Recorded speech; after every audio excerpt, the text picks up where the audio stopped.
Joe and Mika Brzezinski Scarborough, who famously warned of the growing threat of Trump's fascism, also had an interesting announcement to make.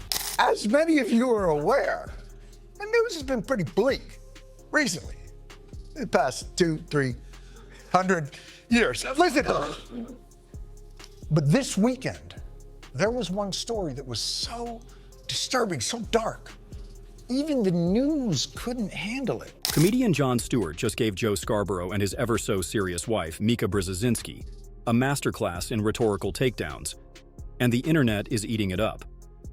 Turns out, Jon had the nerve to highlight how the power couple's latest antics didn't quite match their usual sanctimonious vibes. And let's be real, it's not every day you see someone go after their own media tribe. It's the political equivalent of spotting Bigfoot in a business suit. Then again, it's Jon Stewart.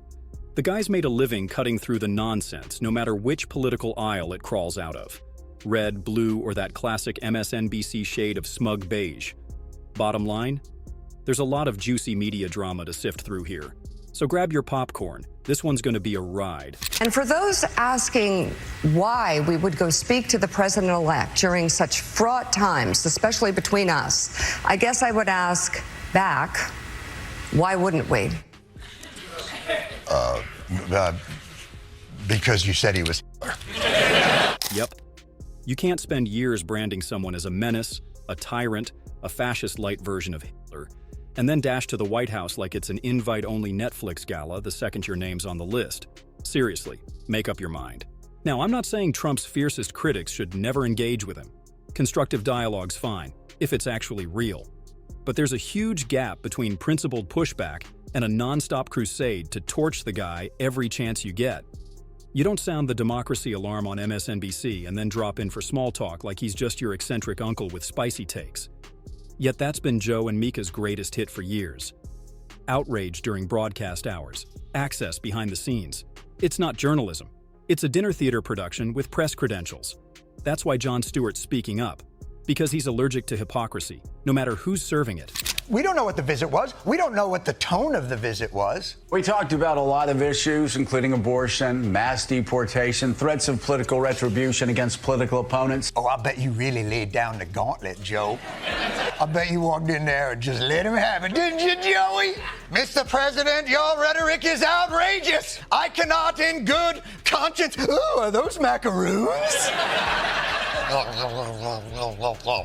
The pink one is raspberry. Like Jon Stewart, I can only imagine the electric dialogue Joe and Mika Scarborough shared during their cozy White House visit. Did they lock eyes with Trump and declare, "You're a fascist"? Did they casually drop a Hitler comparison between bites of filet mignon and sips of presidential Pinot?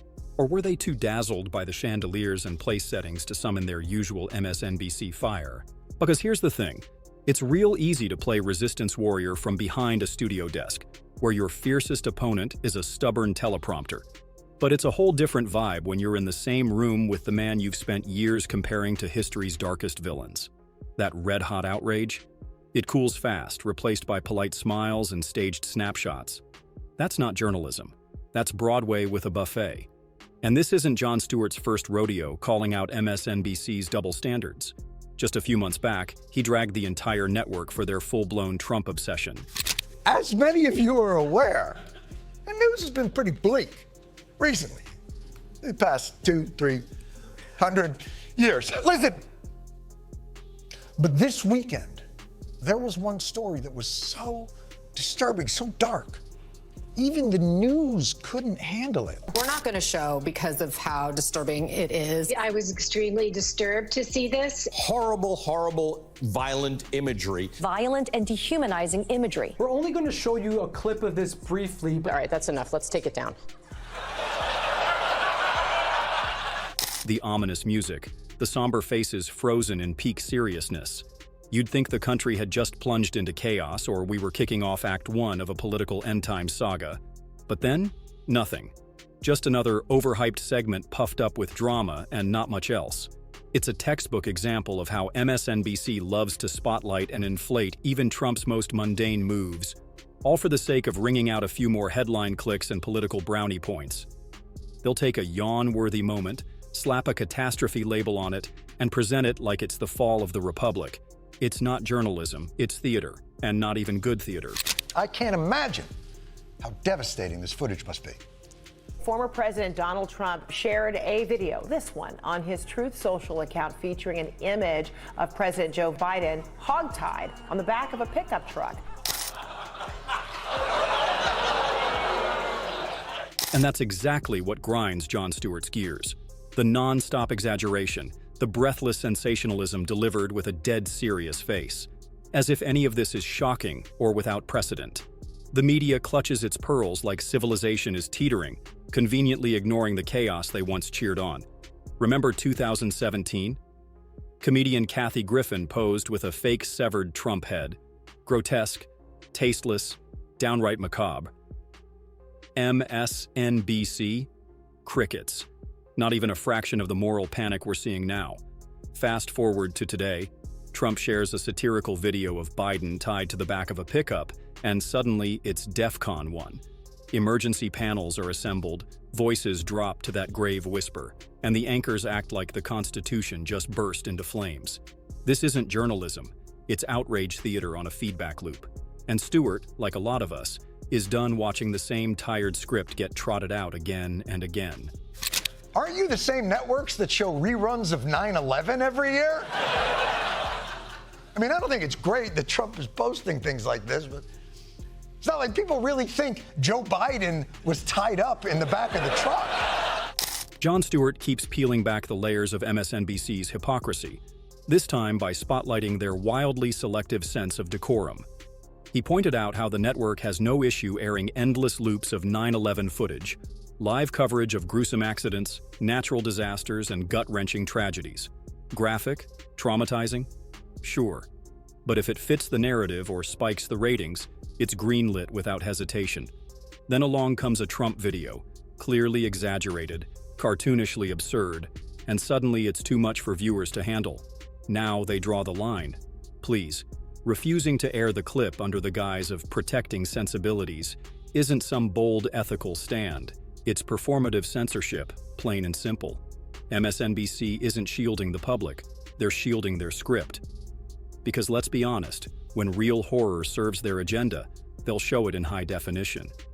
But when satire pokes a hole in their storyline, blackout. The hypocrisy is so loud, even Bill Maher's called it out. There is no doubt. There's no misinformation. There's some disinformation from the left, but comparing it to what Donald Trump spews out every day, every week, comparing it to what Elon Musk is spewing out, unfortunately, on X, you sound like Brett Stevens now, with all due respect. It's a joke. That's a real time. And you sound like him, who looks like Rachel Maddow.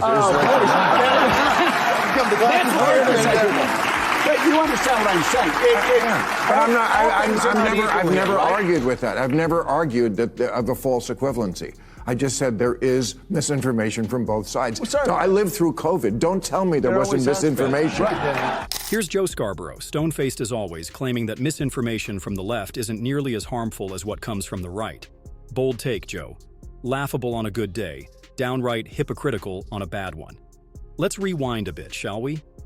Remember the COVID chaos? From the shifting narratives about the virus's origin to the ever-changing data points and non-stop fear-peddling, the left wasn't exactly a beacon of truth. Faulty tests, bloated hospitalization stats, just 14 days to slow the spread, morphing into months of lockdowns. It was manipulation on a grand scale. And it worked. Fear ran rampant, confusion reigned, and people followed blindly. All while networks like MSNBC cheered on every overblown headline like it was gospel. But now we're supposed to pretend only the right plays games with the facts? Spare us. Scarborough's moral high ground is built on sand. And just when you think it can't get more absurd, here comes another MSNBC pundit spouting nonsense. Cue Bill Maher stepping in to slice right through it. 2014 study that showed that Fortune 500 companies were more likely to pick a female CEO if the company was struggling, basically setting women up for the big job, but to also fail. If they did well, fine. But if they failed, like, look, we have a female CEO while failing. And that's what I feel like they did to Kamala Harris. When Biden refused to step aside and not run again, he was supposed to be that bridge. He backed off on that promise due to arrogance. And then He drops out after a catastrophic debate performance, and they set Kamala Harris up to fail. It was a 3-month campaign, and she was supposed to introduce herself to the American people. No wonder people were Googling, did Joe Biden drop out? And so... No. Bill Maher, in classic Maher fashion, cuts straight through the spin and delivers the uncomfortable truth. No, Kamala Harris didn't lose because she only had 3 months to campaign. Let's not kid ourselves. She was the sitting vice president of the United States, the second most powerful position in the country, not some opener at a political open mic night. She didn't lose because she's a woman or because the voters weren't ready. She lost because people saw through the polished packaging and called it what it was: fake. Kamala became known for delivering eloquent-sounding speeches that ultimately said nothing. Word salads masquerading as insight. She perfected the art of circular talking, immaculately vague, endlessly rehearsed. And in the end, voters didn't connect with her because there was nothing real there to connect with. You know what would be good at MSNBC is if you actually did think about both sides and weighed the arguments and made constructive arguments against that side while respecting them. You don't do that. It's propaganda all the time. What you just said, by denying any... What you just said just described my show. It's like I had a Trump lawyer on this week. I've had Steve Bannon on my show. I've had Trump White House officials. I watch MSNBC. Right, so you describing a goal that I'm achieving, I take that as a compliment. MSNBC these days feels less like a news network and more like a primetime propaganda engine. It's all narrative, no nuance. Their version of journalism isn't about informing, it's about indoctrinating. The coverage leans so far left it's practically horizontal, and their programming seems tailor-made to vilify anything remotely conservative. Facts take a back seat, while emotional outrage steals the spotlight. They don't deliver news, they dramatize it. Cue the intense music, the grave expressions, the smug moral posturing. Viewers aren't gaining insight. They're being conditioned to buy whatever storyline keeps MSNBC's agenda intact. And let's not forget their go-to move: selective reporting. Skip over the messy truths, crank up the sensational, and keep the echo chamber loud. It's not about facts, it's about the faction. And if that's considered journalism, then reality TV might as well win a Pulitzer. Suspects, I'll call them on the left in the media, is just, again, not looking in the mirror. It did not.